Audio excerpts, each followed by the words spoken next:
कहा जाता है कि इतिहास एक दिन में नहीं बनता, लेकिन ये भी सच है कि हर दिन इतिहास बनाने के लिए जरूरी है। 4 मई का वो दिन तमिलनाडु की राजनीति के लिए जो हमेशा ऐतिहासिक रहेगा, जब सिर्फ 2 साल पहले बनी पार्टी ने दशकों तक सत्ता पर काबिज दिग्गजों की कुर्सियां छीन ली। तमिलनाडु में साउथ के सुपरस्टार थलपति विजय की पॉलिटिकल पार्टी टीवीके सबसे बड़ी पार्टी बनकर उभरी है। महज 52 साल के एक्टर विजय ने पहली बार तमिलनाडु विधानसभा चुनाव में मुनादी भरी और डीएमके एआईएडीएमके को शिकस्त देकर मुख्यमंत्री के सबसे बड़े दावेदार बन गए हैं। महज 2 साल में कैसे थलपति विजय ने दक्षिण के बड़े राज्य की सत्ता को पूरी तरह बदला, हमारी एक सुपर एक्सक्लूसिव रिपोर्ट में समझिए। अकल्पनीय, अविश्वसनीय। चेन्नई में यह जश्न सदा सर्वदा के लिए राजनीति के पन्नों में दर्ज हो चुका है। ये उमंग, ये खुशी और ये उत्सव तमिलनाडु की राजनीति में हमेशा के लिए यादगार बन चुका है। इतिहास कैसे बनता है, इस जश्न को देख लीजिए और जान लीजिए कि ऐसे ही बनता है। ये एक स्टार के सिल्वर स्क्रीन से सत्ता तक का सफर है। ये एक जननेता के जननायक बनने का किस्सा है। ये जिद और जुनून से अपने हौसलों का आसमान पाने की कहानी है।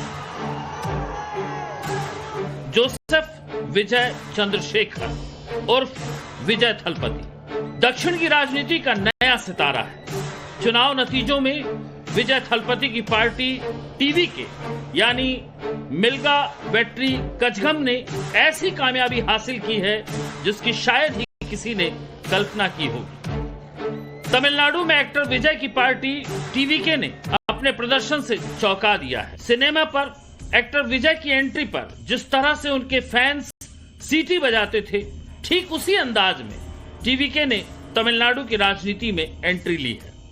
टीवीके के सामने मजबूत कैडर बेस वाली डीएमके जहां धराशायी हो गई, तो वहीं एआईएडीएमके का सत्ता में वापसी का सपना टूट गया।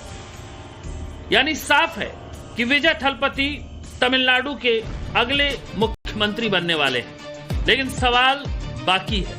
सवाल ये कि विजय थलपति ने ऐसा क्या करिश्मा किया जिसने तमिलनाडु की राजनीति को पूरा बदल दिया। एक नई नवेली पार्टी के सामने दशकों तक राज करने वाली पार्टियां कैसे धराशायी हो गई।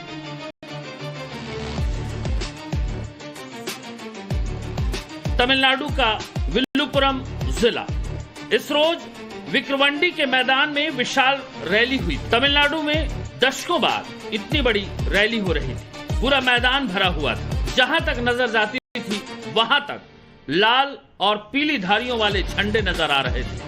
थोड़ी देर में रैली में विजय थलपति हल्की दौड़ लगाते पहुंचते हैं। भीड़ सीटी बजाने लगती है, नारों से आसमान फटने लगता है और यहीं से एक अभिनेता के नेता बनने का सफर शुरू होता है। इस महाविशाल रैली को संबोधित करते हुए विजय थलपति ने ऐलान किया था कि उनकी पार्टी टीवीके तमिलनाडु की राजनीति में जोरदार दस्तक देने वाली है। लेकिन इसके ठीक 11 महीने बाद तमिलनाडु के करूर जिले में विजय की रैली में ऐसी घटना हुई जिसने सवाल खड़े कर दिए। रैली के दौरान लाखों लोगों की भीड़ थी। इसी दौरान रैली में भगदड़ मचने से 41 लोगों की मौत हो गई। ये भी कहा गया कि विजय रैली में कई घंटे की देरी से पहुंचे और जल्दी चले गए। विजय के राजनीतिक रसूख पर सवाल उठने लगे। स्टालिन सरकार भी विजय पर आक्रामक हो गई। लेकिन विजय ने हार नहीं मानी, जोरदार वापसी की। ऐलान कर दिया कि उनकी पार्टी तमिलनाडु की सभी सीटों पर चुनाव लड़ेगी और सरकार भी बनवाएगी। और करीब 2.5 साल बाद टीवीके तमिलनाडु के चुनाव में सबसे बड़ी पार्टी बन चुकी है। विजय थलपति मुख्यमंत्री के सबसे बड़े दावेदार बन चुके हैं। कौन जानता था कि जिसने 2 साल में सिर्फ अपनी पार्टी बनाई वो साउथ के सबसे बड़े स्टेट की सफर तक तय कर लेगा। एक्टर से विजय थलपति कैसे बने और किस वजह से उन्होंने पूरे साउथ के एक बड़े स्टेट तमिलनाडु के दिग्गजों को हराया, ये जानना भी जरूरी है। तमिलनाडु की सत्ता की राजनीति दशकों तक फिल्मी सितारों के इर्द गिर्द ही रही। विजय भी फिल्म एक्टर रहे हैं। विजय का जन्म 22 जून 1974 को चेन्नई में हुआ था। विजय के पिता एस.ए. चंद्रशेखर एक फिल्म निर्देशक हैं, जबकि उनकी मां शोभा चंद्रशेखर एक पार्श्व गायिका हैं। विजय ने अपने फिल्मी करियर की शुरुआत एक बाल कलाकार के रूप में की। मुख्य अभिनेता के तौर पर उनकी पहली फिल्म नालाया थिरुप्पु थी, जिसे विजय ने 18 साल की उम्र में साइन किया था। अपने 30 साल के करियर के दौरान विजय थलपति ने कई हिट फिल्में दी, जिसमें थेरी, राजाविन, पारवईले, मिंसारा, कन्ना, बीस्ट और शाहजहां शामिल हैं। 2023 में विजय की फिल्म लियो ने बॉक्स ऑफिस के कई रिकॉर्ड तोड़े। विजय उस वक्त राजनीति में आए जब उनका फिल्मी करियर उड़ान पर था। ठीक उसी वक्त विजय ने फरवरी 2024 में फिल्मी करियर छोड़ राजनीति में आने का ऐलान कर दिया। वैसे इसकी शुरुआत बहुत पहले ही हो चुकी थी। असल में 2009 में विजय थलपति ने अपना फैन क्लब बनाया था, जिसका नाम विजय मक्कल यक्कम था।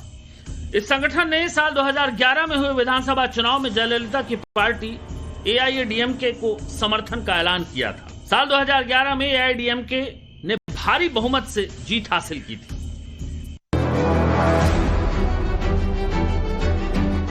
यही वजह है कि फरवरी 2024 में जब विजय ने अपनी पार्टी का ऐलान किया तो आलोचकों ने इसे फैन क्लब एक्सपेरिमेंट कहकर नजरअंदाज किया था, लेकिन विजय इसे मिशन बना चुके थे। साफ किया कि 2024 का लोकसभा का चुनाव नहीं लड़ेंगे और न ही किसी उम्मीदवार का समर्थन करेंगे। विजय ने 2026 के विधानसभा चुनाव का लक्ष्य बनाते हुए युवाओं पर फोकस किया, जो तमिलनाडु की निर्णायक वोटिंग ताकत है, जो विजय को एक अभिनेता के रूप में नहीं बल्कि एक थलपति यानी जननायक के रूप में देख रही थी।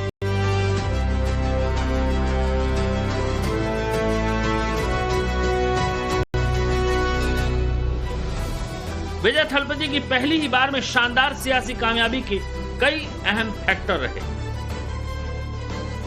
भारी जनसमर्थन और स्टार पावर। विजय का एक विशाल और वफादार फैन बेस है, जो पूरी तरह से उनके राजनीतिक सफर में तब्दील हो गया। तीसरा विकल्प, तमिलनाडु की राजनीति दशकों से DMK और AIADMK के इर्द गिर्द रहने से लोग थक चुके थे और विजय ने एक नया और साफ विकल्प पेश किया, जेनजी।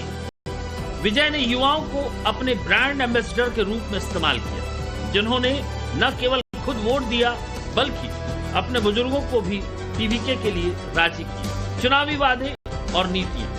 विजय ने महिलाओं से लेकर युवाओं तक के लिए ऐलान किए, जैसे कि 3000 रुपए की पेंशन और छात्रों और बेरोजगारों की मदद। विजय थलपति की इमेज एक साफ सुथरे नेता की रही, जिसने जनता को यकीन दिलाया कि अगर वो सत्ता में आते हैं तो भ्रष्टाचार मुक्त सरकार होगी।